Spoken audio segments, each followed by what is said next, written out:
Hello, good afternoon. I am Moige. It feels to be back. This is TV47 live from our broadcasting center here in Nairobi, that is Kenya. Here is what is coming up.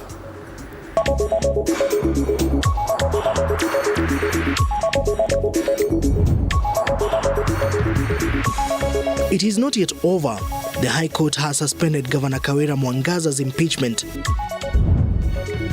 5 police officers from Gigiri police station arraigned following the escape of 13 suspects as the Office of the Director of Public Prosecution seeks 14 days to detain them. And President William Ruto to officially launch Raila Odinga's bid for African Union Commission chairmanship next week. Once again, welcome to TV47 Afternoon's News program. And we start here in Nairobi, more so in the corridors of justice, where it is a win for embattled Meru Governor Kawira Mwangaza after the High Court suspended the Senate's decision to impeach the embattled governor. Justice Bahati Mwamuye at the same time barred Speaker of the Senate Amason Kingi from declaring a vacancy in the position of Meru County Governor until an urgent petition is determined. The judge issued the orders after Kawira, through Advocate Elias Mutuma, argued that the Senate allowed the reintroduction of the same charges as those that the Senate had found to have been unconfirmed in the previous motion of 2023 without interrogating the evidence. She told the court that those issues which the Senate voted on are matters that are still pending determination in court following the first impeachment motion last year.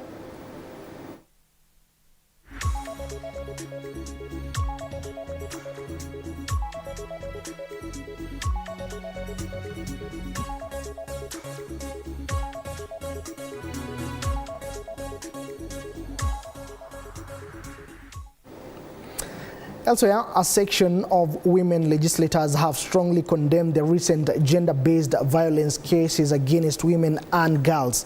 While reacting to the recent killings of women in Rongai sub-county of Nakuru County, the lawmakers called on security agencies to ensure perpetrators are brought to book. Speaking in Nakuru during the distribution of empowerment equipment to various women groups under the national government Affirmative Action Fund, also popularly known as NGAF, the women representatives from various counties led by host Nakuru woman representative Liza Chelule called for thorough support for the girl child in society, requesting responsible people to play their role to see this come to pass. Imefika wakati ambaye we need to elevate ourselves. Hatuwezi kukaa meza level moja for all this time. Tunataka kwenda level ya juu. We are your daughters, we are your mothers, we are your sisters. Please pay our lives. We are getting so tired. Tumeona hii maneno ya femicide hapa Kenya. Tunaomba kwa heshima. We must be ambassadors and we must begin to fight against gender-based violence for both males and the females in this republic. Mimi ninaomba kwa heshima. Pesa ya women rep constituency tunapewa 7 million. Wanaume ama wao watu wa single constituency unasikia wamepewa 180 million per single constituency. Je, mnasikia pesa kina mama? Wabunge wengine na magavana wanapesta pesa mingi sana. Lakini ukiangalia ile pesa inaingia kwa mashinani kwa kina mama ni hii pesa kidogo ya women representative. 5 police officers were stationed at the Gigiri police station where 13 suspects escaped custody yesterday, including the quarry murder suspect Collins Jumaisi, were today arraigned in court. The 5, Ronald Babo, Evans Kipkirui, Moleta Cheng, Zachary Nyabuto and Gerard Mutuku were before Magistrate Mother Nanzushi. Investigators were seeking to have the officers detained for 14 days pending further probe on whether they had a hand in aiding the escape of the 13 suspects. Yesterday, Acting Inspector General for Police Gilbert Masengeli said that preliminary investigations were pointing to an inside job.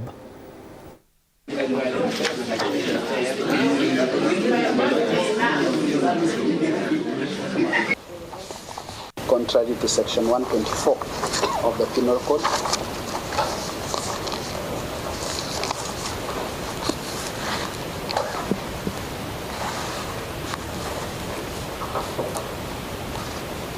And the grounds are that the 5 respondents are police officers who are stationed at Gigiri police station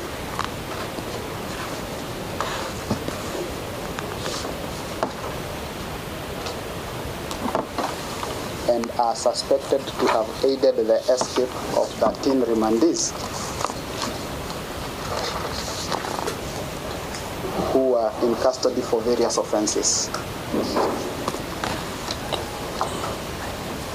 And I'll ask the court to take judicial notice that among the escapees is one Collins Jumaisi, who is a murder suspect in the notorious Kware murders.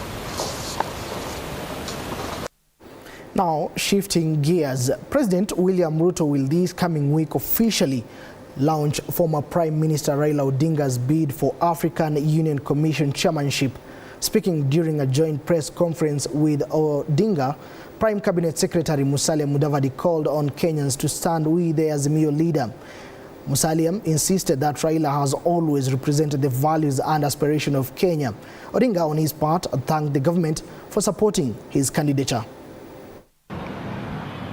Just as we cheered our athletes in the recent Olympics, let us lend our full support to Honorable Raila as he carries the Kenya flag high in the race for the chairmanship of the African Union Commission. This is more than a candidacy. It is a national mission. Honorable Raila Odinga represents Kenya's voice, values, and aspirations on the continent. As he steps forward, let us stand with him, not just as a government, but as a united people. To just confirm what Minister Musalia Mudavadi has just said, we were here a few months ago, and we said that we will come back again here. Today, we have had very extensive discussions about my candidature. Because as we know, since we were here last time, a lot of water under the bridge. I have had an occasion to travel across the continent, meeting with different leaders of the continent. And I just want to say that I've been very pleased and impressed with the optimism that these leaders are expressing regarding the African Union. African Union is the vehicle that was founded by the founding fathers of our nation. And the intention was to try to unite Africa. You remember Kwame. All right, away from that to matters education, whereby the Kenya National Union of Teachers, Kiambu County branch, have joined teachers across the country and emphasized their position in the teacher strike scheduled for the 26th of August, the date when the third term, according to the school calendar program, is set to commence. Speaking in Limuru, the officials led by the union's deputy chairperson, Malel Langat, decried that Teacher Service Commission, TSC, has failed in hiring teachers and promoting others, as well as the sector has been involved in corrupt politics where politicians have been used to provide jobs, thus going against the principles of the union, insisting that they will join the strike until their grievances are heard. Solidarity! Solidarity! Tuna watoto katika shule mbalimbali, wazazi wetu, ile wito ambayo nataka ni wapatie wazazi kote nchini ni kwamba walimu, mnaelewa ya kwamba walimu katika nchi yetu wamenyanyaswa sana, hawajapata haki yao, na mzazi yeyote yule ambaye ana mtoto wake ambaye ni mfanyikazi kama mwalimu, unajua na unaelewa ya kwamba mfanyikazi yote anataka haki yake, walimu wanauliza haki yao. Tunataka kuwaambia wazazi tuunge mkono walimu wapate haki yao ili elimu katika nchi yetu iendelee. Mwalimu yeyote yule hawezi akaenda shule kufunza na afanye kazi vilivyo kama haki yake achapata, kama bado anagandamizwa na wakubwa wake, mwajiri, Teacher Service Commission. Tuambie serikali, wazazi wote popote mlipo, mwambie serikali ya kwamba kile kiko ni. Elsewhere, residents of Moige at the border of Meru Isiolo have decried over the state of insecurity during the burial of a national police reservist, that is Benson Kaimenyi, who was allegedly shot dead by suspected gangsters.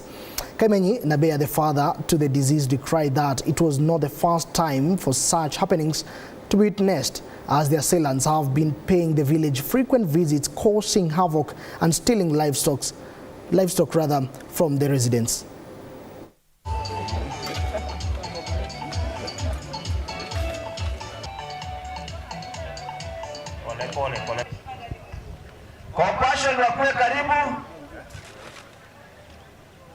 Mambo hii ya insecurity, wizi imetolemea. Sasa nafikiri muda kidogo, maili 7 walikuwa wameiba ng'ombe na wakaua mtu. Within that month, hiyo tu karibu nafikiri wiki moja, ndio naye walikuja hapa wakaiba ng'ombe na kijana wakaua. Sasa tungeomba kama serikali yetu ituongezee security, ndio hii mambo ikose kutufikia tena. Ombi langu ile nikiomba ni serikali tuongezee security mahali hapa, maana kunakuwa chafuko ya kila jambo, si mbuzi, si kuku, na kuua watu kiolela wakiwa wananyang'anywa mali yao. Ni hatari sana mwezi moja mkiwa umezika watu wawili kwa njia ya kuuawa kupitia wizi wa mifugo. Sasa swali nauliza, kama mimi nimefuga ng'ombe yangu ndio nisaidia watoto, ng'ombe imeenda, kama hii familia ng'ombe imeenda, mwenzao ameuawa, watoto wameachwa bila mzazi, bila baba, mama ameachwa bila mume na ndiye alikuwa tegemeo lao. Kwa hivyo naomba serikali ichukulie hatua vile itafanya, iangalia kwamba kuona kwamba usalama umeenda vizuri. The Kenya Plant Health Inspectorate Service is hosting the first International Seed Quality Conference from the 19th to the 22nd of August 2024 in Nairobi, in a bid to bring together stakeholders within the global seed industry to discuss current affairs and major challenges in the agriculture sector within the African continent. According to the stakeholders, the conference aims on sharing knowledge on sustainable seed system for the delivery of quality seed, foster discussion that offer climate change adaptation and resilience solutions, and showcase innovations and technologies in the seed industry to help Kenya and other countries. It requires less water compared to pishori. And also, quality seeds and inputs is a critical determinant of agriculture productivity, and it lays the foundation for successful and sustainable agriculture. Seed certification, as we all know, is a robust process that plays a vital role in promoting crop productivity, maintaining genetic integrity, and fostering market confidence. So if we don't have seed for our farms, we don't have enough seed to trade. But luckily enough, everybody came to Kenya knowing that we have a lot of seeds. But they were a little bit disappointed because we told them, even us, we don't have enough. But they went with a better solution and an action plan.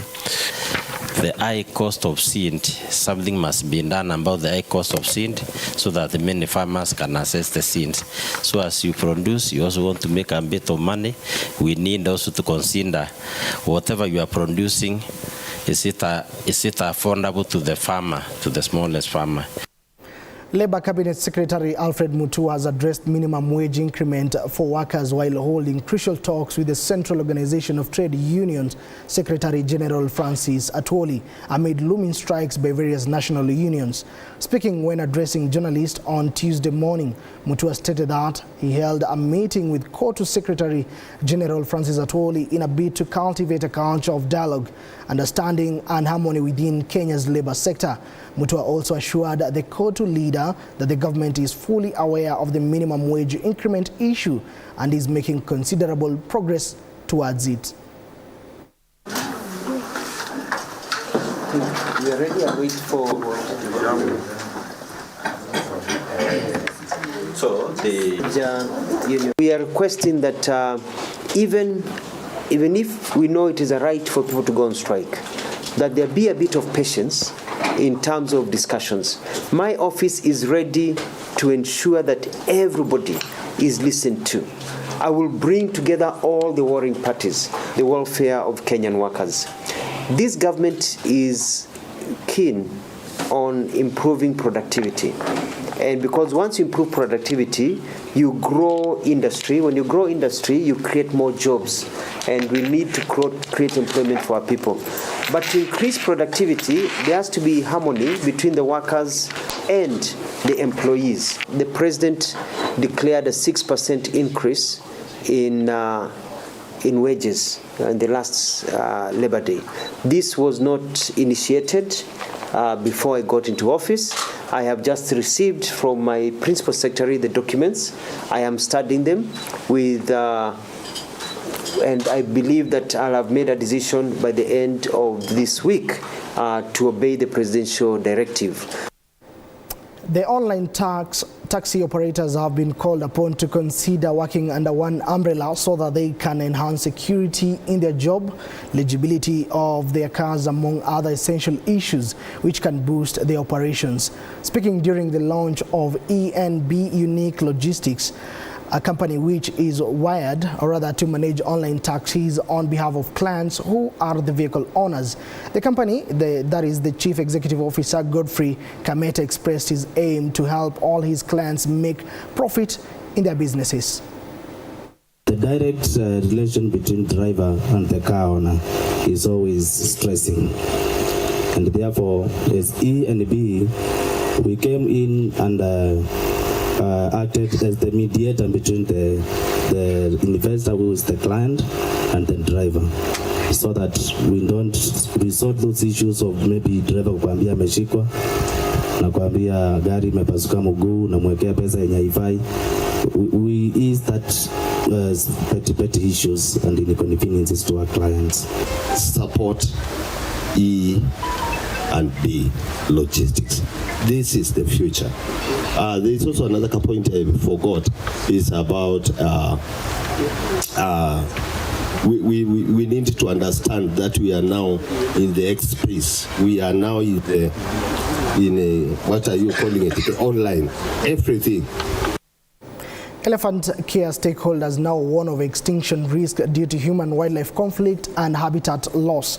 According to Dr. Jim Justus Nyamo, director of the Elephant Neighbor Center organization, the lack of environmental conservation and peaceful coexistence initiatives between humans and wildlife is exacerbating the threat of poaching in the country. Sisi katika Kenya Forest Service tuko na himizo la uhifadhi kwa kupitia ukuzaji wa miti. Misitu ukiangalia ndio host ya wanyama wetu. Wanyama pale wanapata lishe, misitu yetu iko na maji, kule ndipo wanapata maji. Kwa misitu ndio kuko na zile corridor zetu za migration. Kwa hivyo himizo letu kama Kenya Forest Service ni kwamba tushikane sisi wote kama Wakenya, pamoja na shirika, pamoja na county government zetu, wananchi wote mahali tulipo kama Wakenya, ili kuafikia lengo. Tumeotesha miti na watu. Akishika danga kwa mtego, akishika fisi ya half a million na afukuliwe mashtaka.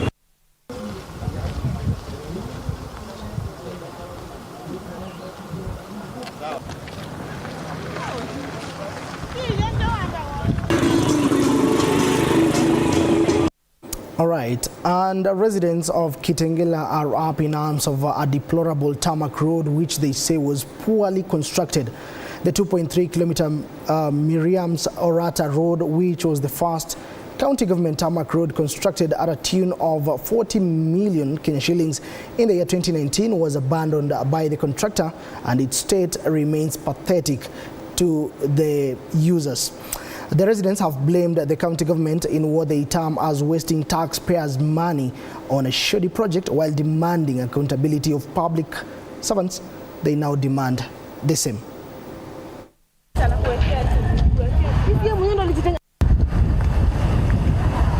Na hii barabara hawakuitengeneza kwa njia inayofaa. Haswa vile tunaongea hivi, mbele yangu ukipita kona upande ya right, kuna bridge wametengeneza pale, walitengeneza lakini bado ni mbaya, imechimbika zaidi kupita kiwango yenye nafaa.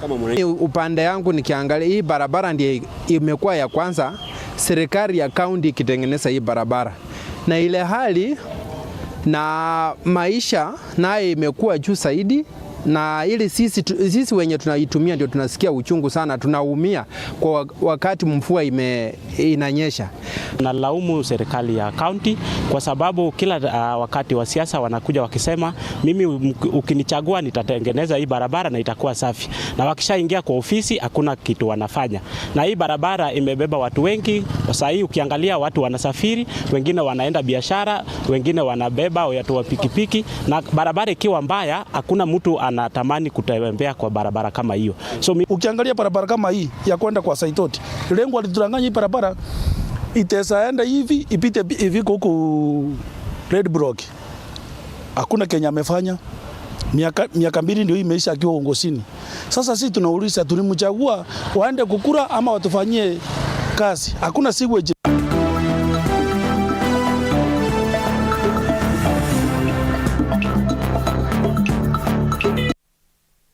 And in sports.